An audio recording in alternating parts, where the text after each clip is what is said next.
والصلاة والسلام على أشرف الأنبياء والمرسلين سيدنا محمد وعلى آله وصحبه أجمعين. نوينا التعلم والتعليم والتذكر والتذكير والنفع والانتفاع والإفادة والاستفادة والحث على تمسك بكتاب الله وبسنة رسوله صلى الله عليه وآله وسلم والدعاء إلى الهدى والدلالة على الخير ابتغاء وجه الله ومرضاته وقربه وثوابه سبحانه وتعالى. سبحانك لا علم لنا إلا ما علمتنا إنك أنت العليم الحكيم. اللهم إنا نسألك فهم النبيين وحفظ المرسلين وإلهام الملائكة المقربين. اللهم أغننا بالعلم وزينا بالحلم وأكرمنا بالتقوى وجملنا بالعافية برحمتك يا أرحم الراحمين. اللهم يا فتاح يا عليم يا فتاح يا عليم يا فتاح يا عليم افتح علينا فتوح العارفين. وصلى الله على سيدنا محمد وعلى آله وصحبه وسلم والحمد لله رب العالمين. السلام عليكم ورحمة الله وبركاته. الحمد لله والصلاة والسلام على رسول الله سيدنا محمد بن عبد الله وعلى آله وصحبه ومن والاه. أما بعد, yang sama-sama kita hormati segenap para habaib, hadirin wal hadirat jamaah majlis zikir wa ta'lim Nuril Huda yang dimuliakan oleh Allah Subhanahu wa taala.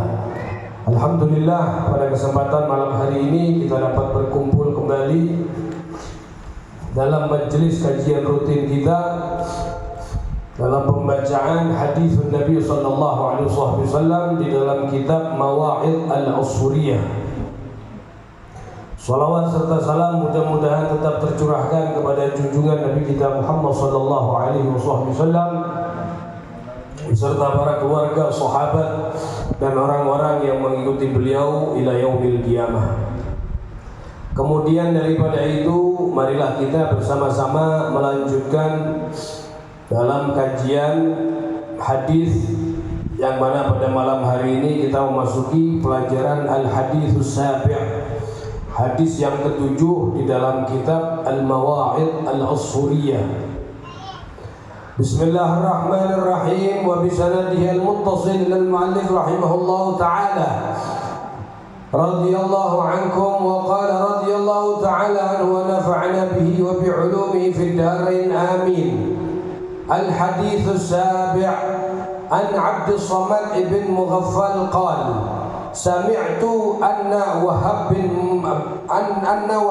Munabbih radhiyallahu ta'ala anhu yaqul qara'tu fi akhir Zabur Dawud salawatullah alayhi 30 satran qala ya Dawud hal tadri ayyal mu'min ahabba ilayya an utila hayatahu qala la qala alladhi idha qala la ilaha illallah iksha'arra jilduhu warta'adat mafasiluhu fa inni akrahu lahu bidzalika al-maut kama yakrahu al-walidu liwaladihi walakin la budda lahu minhu inni uridu an asurrahu fi darin siwa hadhihi dar fa inna na'imaha bala wa rakha'aha shiddah wa fiha aduwwun la ya'lunakum khabala yajri minkum kamajra dam min ajli dhalika ajjaltu awliyai ilal jannah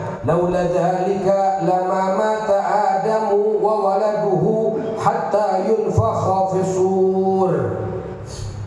Alhamdulillah, malam hari ini tentang hadis yang ketujuh, yaitu menjelaskan keutamaan kalimat tauhid, kalimat la ilaha illallah. Dikatakan di sini dari Abdus Samad bin Mughaffal, bahwasanya Abdus Samad bin Mughaffal ini berkata, sami'tu, aku mendengar bahwasanya Wahab bin Munabbih, seorang ulama yang terkenal di zamannya. Kata Abdus Samad ini, saya mendengar Wahab bin Munabbih radhiyallahu anhu yaqul qara'tu, saya membaca Artinya bahwasanya di sini yang membaca adalah Wahab bin Munabbih. Qara'tu fi akhir Zabur Dawud alaihi salatu wassalam. Aku membaca di kitab Zabur di bagian akhir. 30 satran, 30 baris. Ya. Jadi kitab yang diturunkan Allah kepada Nabi Dawud itu adalah Zabur di bagian belakang 30 baris. Kata Imam Wahab bin Munabbih, dia membaca apa isinya? Bahwasanya di situ tertulis Allah berfirman kepada Daud, wahai Daud, kata Allah, hal tadri, apakah engkau tahu, ayyal mu'min ahabba ilayya an utila hayatahu. Wahai Daud, apakah engkau tahu mukmin yang seperti apa yang lebih aku cintai untuk aku panjangkan usianya? Ya, jadi Allah memberikan sebuah pertanyaan kepada Nabi Allah Daud bahwasanya, apakah engkau tahu orang mukmin manakah yang lebih aku cintai untuk aku panjangkan usianya? Dijawab oleh Nabi Allah Daud, qala la ya Rabb, tidak ya Allah, saya tidak tahu ya Rabb. Kemudian Allah mengatakan, dilanjutkan, qala alladzi idza qala la ilaha illallah, yaitu mukmin yang lebih aku cintai untuk kupanjangkan umurnya adalah dia yang apabila mengucap kalimat tauhid, kalimat la ilaha illallah, iksya'arra jilduh, kulitnya itu bisa merinding. Jadi ketika orang berzikir, terutama mengucapkan kalimat-kalimat tauhid la ilaha illallah, itu merinding badannya. Bukan karena merinding kedinginan atau apapun, tetapi dia betul-betul mengagungkan kalimat tersebut, bahwasanya tiada Tuhan melainkan Allah. Apabila ada seorang yang membaca kalimat ini kemudian dia menghayati dengan sebenar-benarnya, mentadabburi, memahami akan maknanya, kemudian hatinya akan merasa bergetar, kulitnya ini akan merasa merinding takut kepada Allah Subhanahu wa ta'ala, takut akan kebesaran Allah Subhanahu wa ta'ala, warta'adat mafasiluhu, dan gemetar seluruh sendi-sendinya. Mafasil, ya, biasanya ada orang itu ketika zikir dia menghayati, menjamkan mata, mengucap kalimat la ilaha illallah, sendi-sendinya ini bergemetar, kulitnya merinding. La ilaha illallah.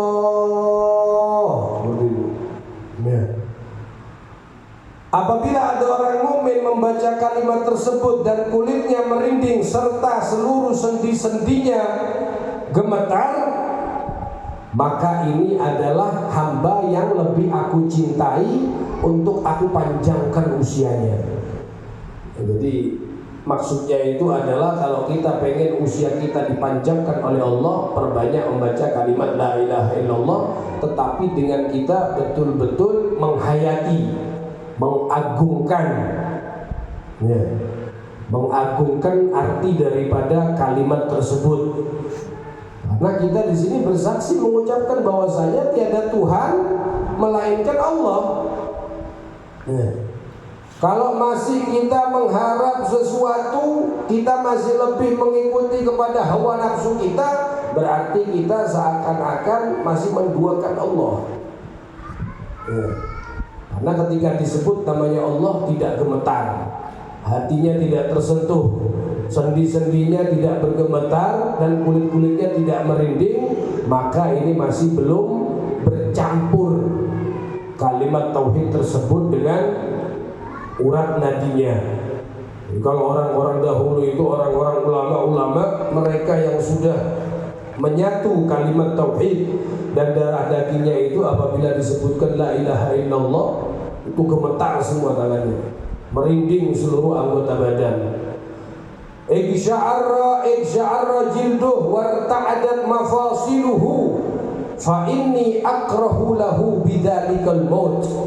Maka sesungguhnya aku, kata Allah Subhanahu wa taala, akrah lahu, aku benci kepada orang tersebut kalau orang yang seperti itu ketika membaca kalimat la ilaha illallah orang seperti itu meninggal. Ya. Artinya aku sangat sayang supaya dia itu jangan nggak mati. Ya. Artinya Allah membenci kematian yang mendatangi hamba tersebut. Bukan berarti Allah membenci hamba itu, tidak. Artinya Allah membenci kematian karena kematian itu mendatangi seorang hamba, yang mana hamba tadi itu ketika mengucap kalimat la ilaha illallah isya'ar jilduh, kulitnya ini merinding, ya, dan sendi-sendinya bergemetar. Kita kan masih belum seperti itu. Ya kan, kita membaca la ilaha illallah, la ilaha illallah, la ilaha illallah, la ilaha illallah. Ya, padahal kalimat ini bukan kalimat biasa. Ini zikir tauhid. Kata Allah Subhanahu wa taala di dalam hadis qudsi diriwayatkan Nabi Muhammad, la ilaha illallah hisni. Kalimat la ilaha illallah itu, kata Allah, adalah bentengku. Wa man qala la ilaha illallah dakhala hisni. Siapa orang yang membaca kalimat la ilaha illallah, maka dia telah masuk ke dalam bentengku. Kalau seorang hamba sudah masuk ke dalam bentengnya Allah, dia akan merasa aman dari segala apapun. Ya, apapun semua sudah. Karena benteng bukan sembarang benteng. Benteng pertahanan ini punyanya zat yang menciptakan alam semesta, Allah Subhanahu wa taala. Wa man dakhala fi hisni amina min azabi. Dan siapa orang yang masuk ke dalam bentengku, maka niscaya dia akan selamat dari siksaku. Artinya apa? Kalau orang itu betul-betul banyak mengucap kalimat la ilaha illallah, maka dia ini telah memasukkan dirinya ke dalam bentengnya Allah. Dan kalau sudah seorang hamba masuk ke dalam bentengnya Allah, maka dia akan merasa aman dari siksanya Allah. Ya. Karena apa? Karena kita sudah mendapatkan cintanya Allah. Menyebut segala sesuatu itu Allah, Allah, la ilaha illallah. Kita masuk ke dalam benteng dan tameng daripada Allah Subhanahu wa taala. Fa inni akrahu lahul maut, fa inni akrahu lahu bidzalikal maut kama yakrah al walid li waladihi walakin la budda lahu minhu. Ya. Dikatakan kata Allah Subhanahu wa taala, karena sesungguhnya aku membenci datangnya kematian itu kepadanya sebagaimana ayah yang membenci kematian anaknya. Ketika seorang ayah baru mempunyai puluhan tahun, misal dia nggak punya anak, tiba-tiba dianugerahi anak oleh Allah, dan anak ini nggak lama langsung meninggal. Ya. Seorang ayah ini nggak mau kehilangan anaknya, karena saking sayangnya seorang ayah terhadap anaknya, tahu-tahu anaknya meninggal. Begitu juga Allah Subhanahu wa taala, saking sayangnya Allah kepada hamba tersebut, Allah tidak ingin hamba ini mati. Ya. Karena orang-orang yang selalu mengingat kepada Allah Subhanahu wa taala, berzikir kepada Allah Subhanahu wa taala. Walakin la budda lahu minhu, akan tetapi yang namanya kematian itu pasti, mau tidak mau semua orang pasti mati. Karena sudah ketetapan dari Allah. Ya. Walaupun Allah mencintai hamba ini, tapi aku nggak ingin orang ini meninggal.